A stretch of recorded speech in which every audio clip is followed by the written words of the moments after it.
नमस्कार, समाचारों में आप सभी का बहुत स्वागत है। मैं हूं जया सिन्हा। शुरुआत करेंगे इस वक्त की सुर्खियों के साथ। प्रधानमंत्री नरेंद्र मोदी की पहलगाम हमले को लेकर कड़ी चेतावनी। आतंकियों और आतंक की साजिश रचने वालों को सजा मिलकर रहेगी। दुश्मनों ने देश की आत्मा पर हमला किया है। प्रधानमंत्री ने बिहार के मधुबनी में भाषण से पहले पहलगाम हमले के मृतकों को दी मौन श्रद्धांजलि।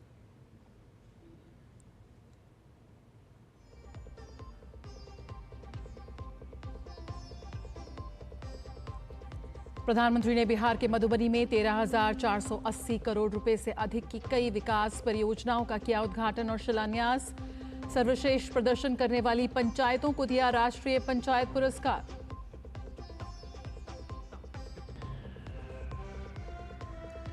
प्रधानमंत्री ने मुंबई के बॉम्बे प्रदर्शनी केंद्र में सबसे बड़े अंतर्राष्ट्रीय इस्पात कार्यक्रम इंडिया स्टील 2025 का किया उद्घाटन। कहा, सरकार की सुविचारित नीतियों से समग्र आर्थिक प्रगति को मिल रहा है बल।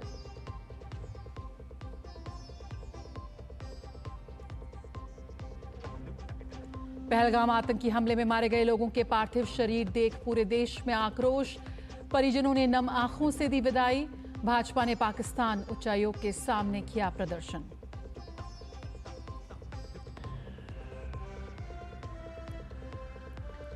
अब तक का सबसे बड़ा नक्सल ऑपरेशन, 5,000 जवानों ने संभाला मोर्चा। छत्तीसगढ़ में सुरक्षा बलों ने 5 नक्सलियों को किया ढेर।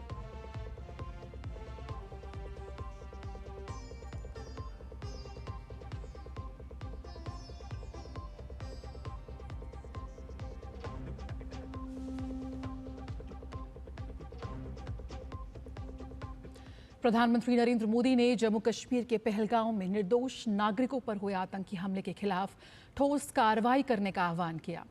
उन्होंने कहा कि पूरा देश इस दुख की घड़ी में पीड़ित परिवारों के साथ खड़ा है। उन्होंने स्पष्ट शब्दों में कहा कि हमले की साजिश करने वालों को उनकी कल्पना से भी बड़ी सजा मिलेगी।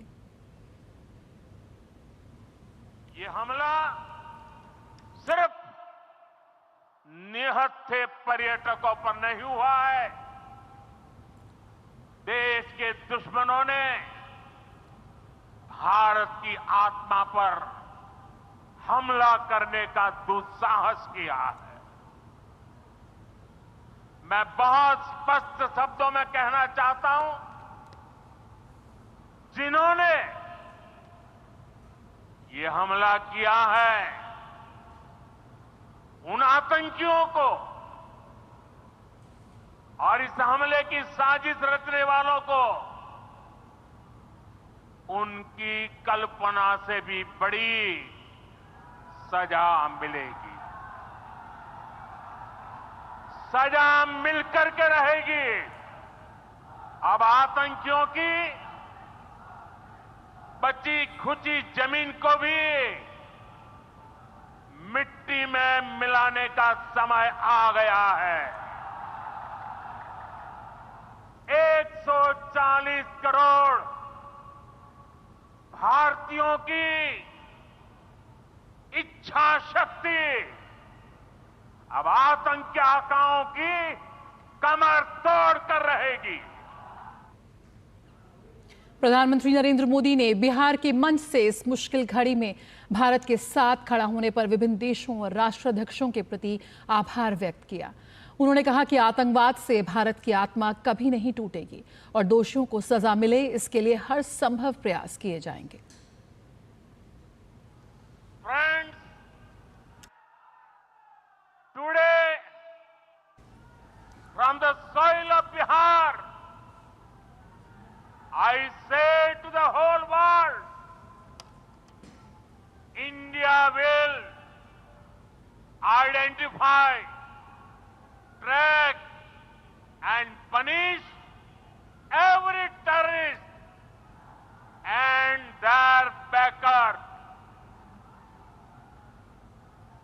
We will pursue them to the ends of the earth. India's spirit will never be broken by terrorism. Terrorism will not go unpunished.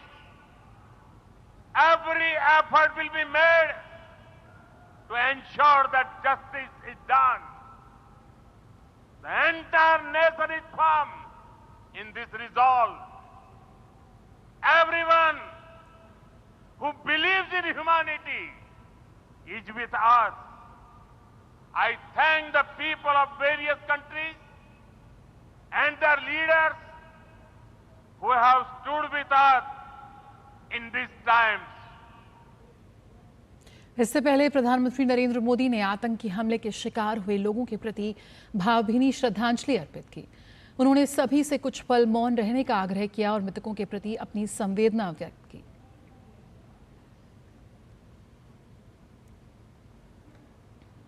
जिन परिवारजनों को हमने खोया है, उनको श्रद्धांजलि देने के लिए कुछ पल हम अपने स्थान पर बैठ करके ही मौन रख करके अपने अपने आराध्य देव का स्मरण करते हुए उन सबको श्रद्धांजलि देंगे। उसके बाद मैं आज अपनी बात प्रारंभ करूंगा।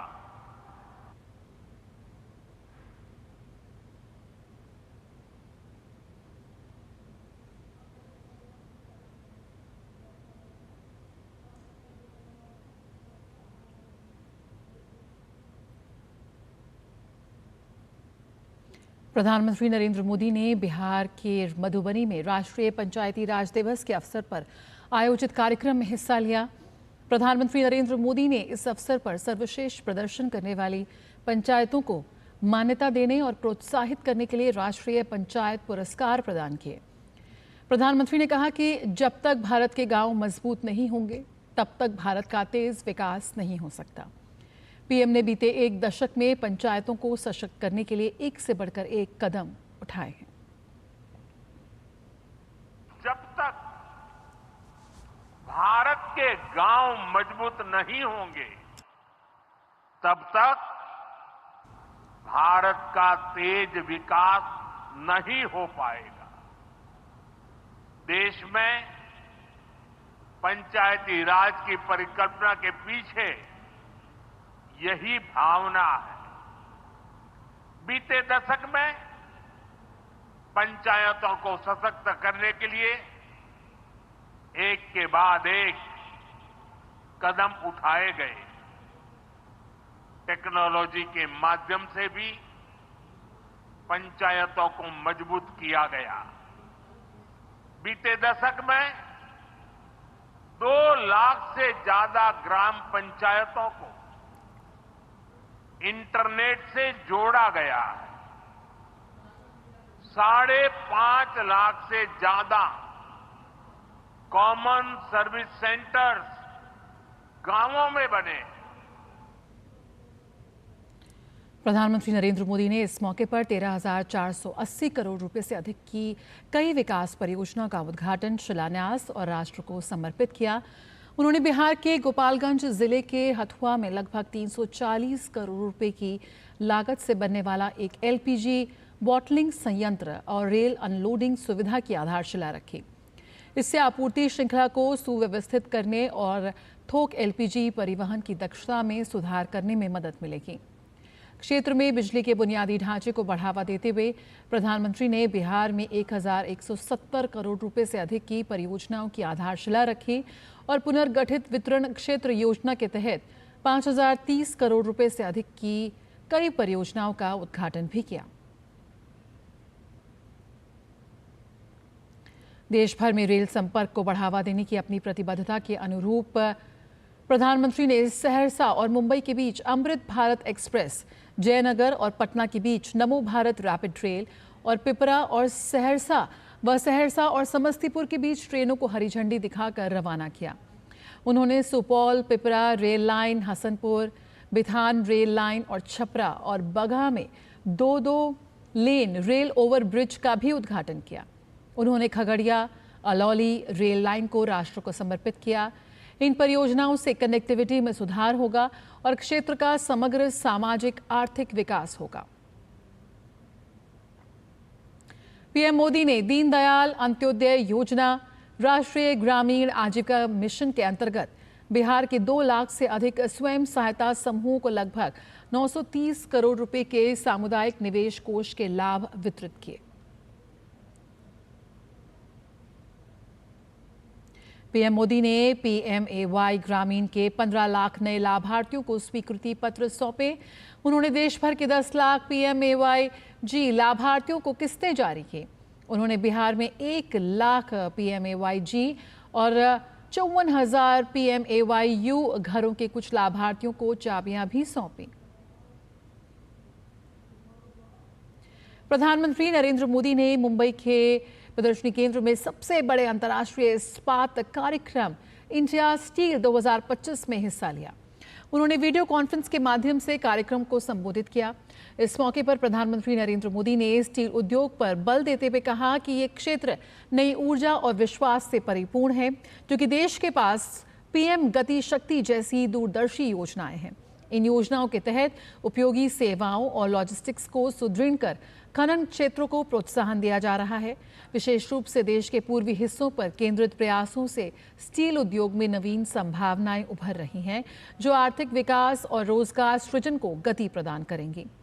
प्रधानमंत्री ने रेखांकित किया कि स्टील कई क्षेत्रों के विकास का मूलभूत आधार है। इसलिए सरकार की स्टील उद्योग के लिए सुविचारित नीतियां न केवल स्टील क्षेत्र को नई ऊंचाइयों तक ले जा रही हैं, बल्कि इससे संबंधित अन्य उद्योगों को भी व्यापक लाभ पहुंच रहा है, जिससे समग्र आर्थिक प्रगति को बल मिल रहा है। स्टील कितने ही सेक्टर्स की ग्रोथ का प्राइमरी कंपोनेंट है। इसलिए स्टील इंडस्ट्री के लिए सरकार की नीतियां भारत की दूसरी कई इंडस्ट्रीज को ग्लोबली कॉम्पिटिटिव बनाने में अहम रोल अदा कर रही है। हमारा मैन्युफैक्चरिंग सेक्टर, कंस्ट्रक्शन, मशीनरी और ऑटोमोटिव सेक्टर, आज इन सबको भारतीय स्टील इंडस्ट्री से शक्ति मिल रही है। इस बार बजट में हमारी सरकार ने मेक इन इंडिया को गति देने के लिए नेशनल मैन्युफैक्चरिंग मिशन की भी घोषणा की। ये मिशन स्मॉल, मीडियम और लार्ज सभी इंडस्ट्रीज के लिए है। नेशनल मैन्युफैक्चरिंग मिशन भी हमारी स्टील इंडस्ट्री के लिए नए अवसर खोलेगा। प्रधानमंत्री नरेंद्र मोदी ने जम्मू कश्मीर के पहलगांव में हुए आतंकी हमले की कड़ी निंदा की है। प्रधानमंत्री ने सोशल मीडिया प्लेटफॉर्म एक्स पर लिखा, आतंकवाद को बख्शा नहीं जाएगा। न्याय सुनिश्चित करने के लिए हर संभव प्रयास किए जाएंगे। पूरा देश इस संकल्प पर अडिग है।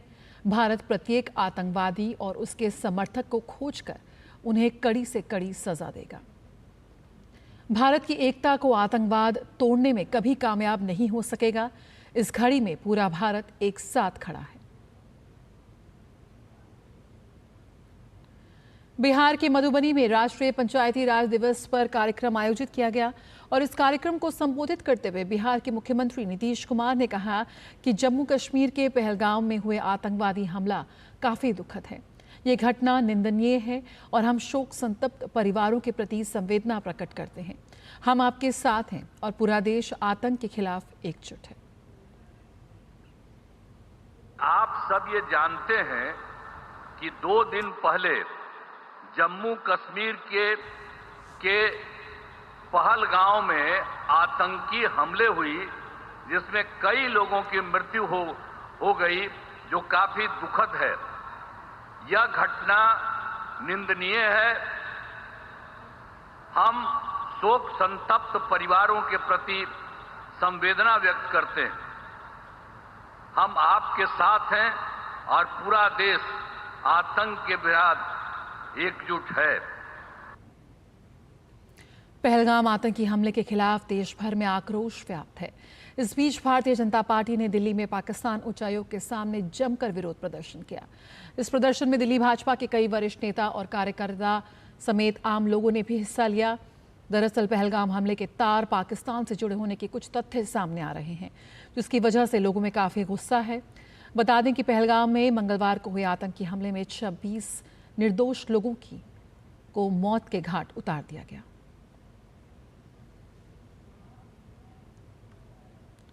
पहलगाम आतंकी हमले को लेकर आज सर्वदलीय बैठक होगी। रक्षा मंत्री राजनाथ सिंह की अध्यक्षता में बुलाई गई इस सर्वदलीय बैठक का उद्देश्य आतंकवाद के खिलाफ कार्रवाई में सबको एकजुट करना है। आज होने वाली इस बैठक में पहलगाम आतंकी हमले को लेकर चर्चा होगी। साथ ही आतंकवाद से निपटने के लिए सरकार के आगामी कदम पर विपक्ष की राय लिए जाने की भी उम्मीद है। अरुणाचल प्रदेश के मुख्यमंत्री पेमा खांडू ने जम्मू कश्मीर के पहलगाम में हुए क्रूर आतंकी हमले की कड़ी निंदा की। हमले में राज्य के लोअर सुबनसिरी निवासी कॉर्पोरल तागे हेलियांग ने भी अपनी जान गंवाई है। मुख्यमंत्री खांडू ने कॉर्पोरल हेलियांग की मौत पर दुख जताया और परिजनों के प्रति संवेदना व्यक्त की। मुख्यमंत्री पेमा खांडू ने सोशल मीडिया प्लेटफॉर्म एक्स पर लिखा कि अरुणाचल प्रदेश के वीर सपूत भारतीय वायुसेना के कॉर्पोरल तागे हेलियांग की दुखद मृत्यु से बहुत दुख हुआ। वे लोअर सुबनसिरी के ताजंग गांव के निवासी थे। अपनी पत्नी के साथ पहलगाम जाते समय एक कायरतापूर्ण आतंकवादी घटना में उनकी जान ले ली गई। उन्होंने साहस और सम्मान के साथ देश की सेवा की और उनकी असामयिक मृत्यु न केवल उनके परिवार के लिए बल्कि पूरे देश के लिए एक बड़ी क्षति है। हमारी संवेदनाएं उनके प्रियजनों के साथ हैं, खासकर उनकी पत्नी के साथ जो इस भयावह घटना में बच गई। ईश्वर उन्हें इस अकल्पनीय दुख की घड़ी में शक्ति और सांत्वना दे। हम कॉर्पोरल हेलियांग को उनकी सेवा और बलिदान के लिए हमेशा याद रखेंगे। वहीं भारतीय वायुसेना ने भी सोशल मीडिया प्लेटफॉर्म पर कॉर्पोरल हेलियांग को श्रद्धांजलि देते हुए लिखा कि भारतीय वायुसेना के सभी वायु योद्धा पहलगाम में हुए आतंकी हमले में कॉर्पोरल तागे हेलियांग की मृत्यु पर शोक व्यक्त करते हैं तथा इस अत्यंत दुख की घड़ी में उनके परिवार के प्रति हार्दिक संवेदना व्यक्त करते हैं। भारतीय वायुसेना उन सभी लोगों के परिवारों के लिए साथ एकजुटता से खड़ी है जिन्होंने अपनी जान गंवाई है तथा घायलों के शीघ्र स्वस्थ होने की प्रार्थना करती है।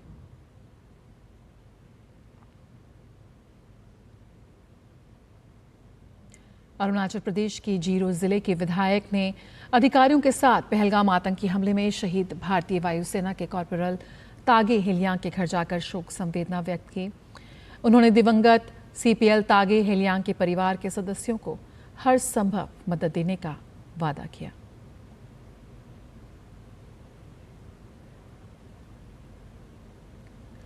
और पहलगाम में हुए आतंकी हमले के कोलकाता में रहने वाले बीतन अधिकारी भी उस हमले में शिकार हुए। बीतन अमेरिका में काम करते थे। वे 16 अप्रैल को अपनी पत्नी सोहिनी और 3 साल के बेटे के साथ कश्मीर घूमने गए थे।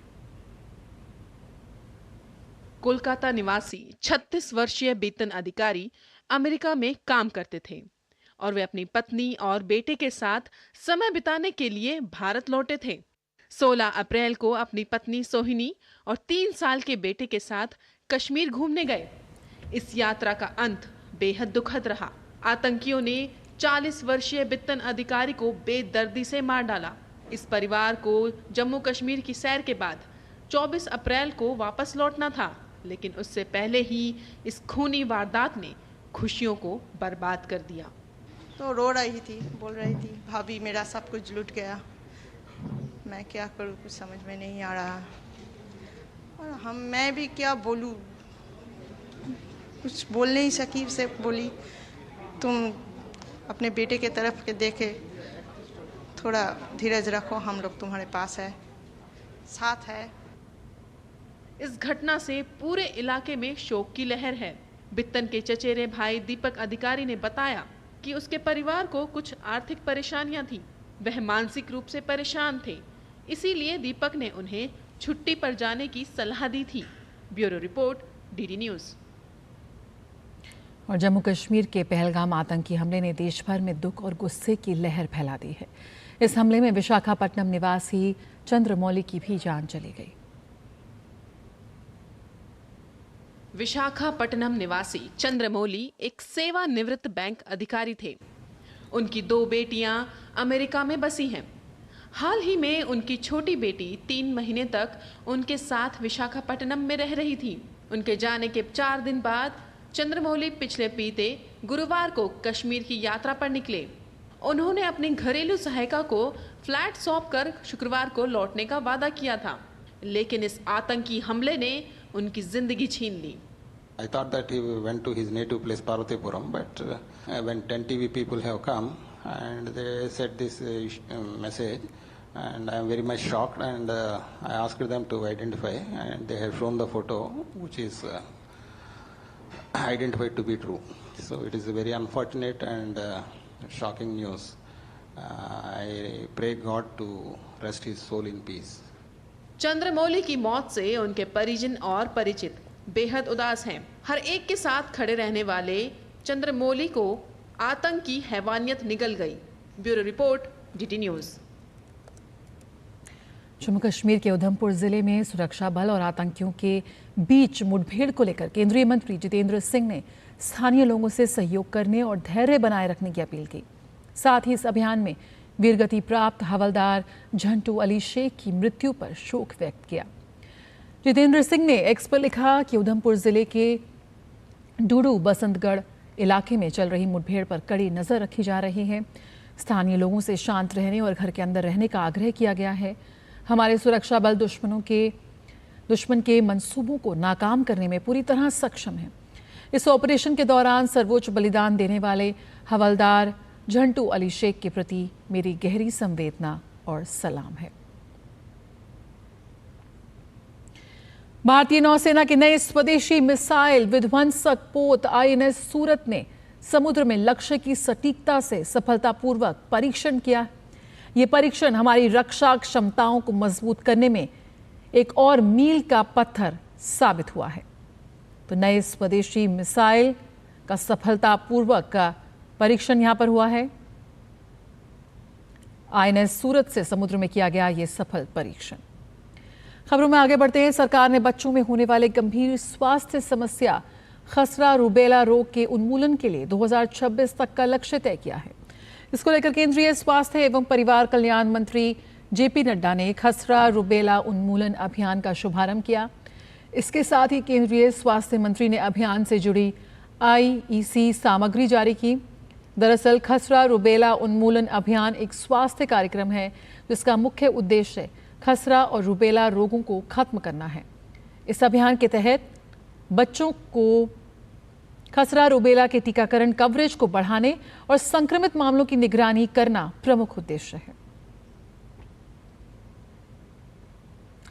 खबरों का सिलसिला जारी रहेगा, लेकिन फिलहाल इस बुलेटिन में इतना ही। मुझे दीजिए इजाजत। नमस्कार।